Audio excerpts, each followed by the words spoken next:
preparing to visit Berlin, part of his farewell tour before next month's election. He had originally planned to be in the country last week for a summit on helping Ukraine, but had to cancel due to Hurricane Milton in Florida.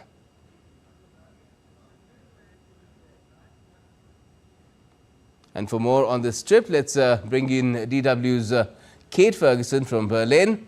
Good evening to you, Kate. Apart from Ukraine, which other issues are likely to be highest on the agenda in talks between President Biden and Chancellor Scholz? Good evening. Well, apart from their shared interest in helping Ukraine, the two leaders will also be discussing the conflict in the Middle East. Now, Biden and Scholz are both vocal in their support of Israel, but it would be interesting to be a fly on the wall in their private conversations, especially given revelations in a new book by the veteran US journalist Bob Woodward, in which he writes that Biden privately referred to Netanyahu as both a liar and a bad guy. Now, how free Biden might be in his conversations with Scholz, well, who knows? But it'll be certainly interesting to be privy to them.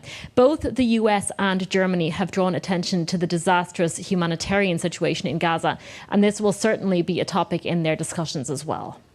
Yes, undoubtedly. Now, as Biden prepares to leave office, Kate, what is at stake for Germany when it comes to the outcome of the upcoming US election with either Harris or Trump next in the White House? Sure. Well, given that the race is so tight, Germany is keen to show that it's ready to work with either candidate, which of course doesn't mean that many lawmakers don't have a preferred one.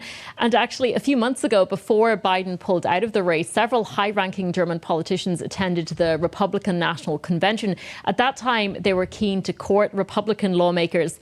The outcome now seems far less certain than it did then. And from Germany's perspective, a Harris victory would certainly be reassuring in the sense that she offers predictability in her support of Ukraine or of institutions like NATO. Fundamentally, though, no matter who wins the White House, we're living in an era where old assumptions about the global order no longer apply, and Europe and Germany in particular are under pressure to become a little less dependent on the United States.